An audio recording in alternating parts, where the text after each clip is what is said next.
আনন্দত মতলীয়া ৰাজ্য উৰুকাৰ নিশা লগে ভাগে এসাঁজ খোৱাৰ যুজা এসাঁজ মানে হাঁহে মাহে এসাঁজ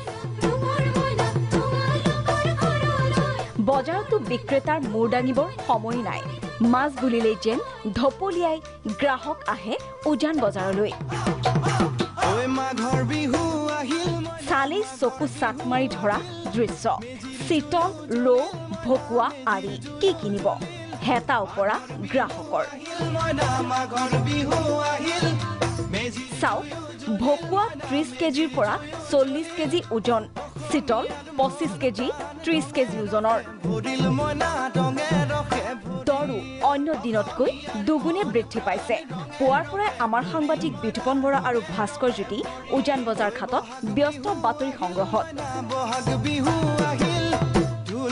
ভিৰৰ মাজতে দুই এজনৰ মনৰ ভাবু জানিলে সাংবাদিকে আহক গ্ৰাহকৰ মুখৰে শুনো কোনে কিমান কি মাছ কিনিছে মাছ ললো কি মাছ ললে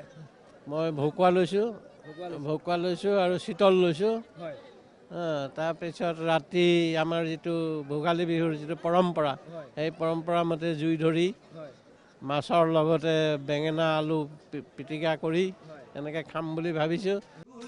দাম বৃদ্ধি হলেও সকলোৱে ক্ৰয় কৰিছে মাছ কাৰণ উৰুকাৰ নিশা মাছে মঙহে এসাঁজ খোৱাৰ আনন্দই সুকীয়া এইগৰাকী গ্ৰাহকে কিমান মাছ কিনিছে জানেনে আহক শুনো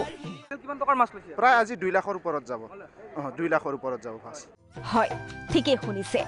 2 লাখ টকাৰ মাছ কিনিছে এও কিন্তু নিশ্চয় ভাবিছে সাগে বিক্ৰীৰ বাবে ইমান টকাৰ ক্ৰয় কৰিছে মাছ আহক কি কয় তেওঁ শুনো আমাৰ বছে আমাক সকলোকে ধনী দুখীয়া বুলি নহয় আমাক সকলোকে বিলাই দিয়ে আৰু খাবৰ কাৰণে আৰু আমাৰ ওচৰত যিমান মানুহ আছে প্ৰত্যেককে এটা এটা দিয়েই বছে 2 লাখ টকাৰ মাছ কিনি দৃষ্টি আকৰ্ষণ কৰিছে সকলোৰে এনেদৰে সকলোৱে নিশা তৃপ্তিৰে এসাঁজ খোৱাৰ প্ৰস্তুতি চলাইছে ভিডিঅ' জাৰ্নেলিষ্ট বিকাশ প্ৰণৱ আৰু পংকজৰ সহযোগত বিতুপন বৰা আৰু ভাস্কৰ জ্যোতি প্ৰাগ নিউজ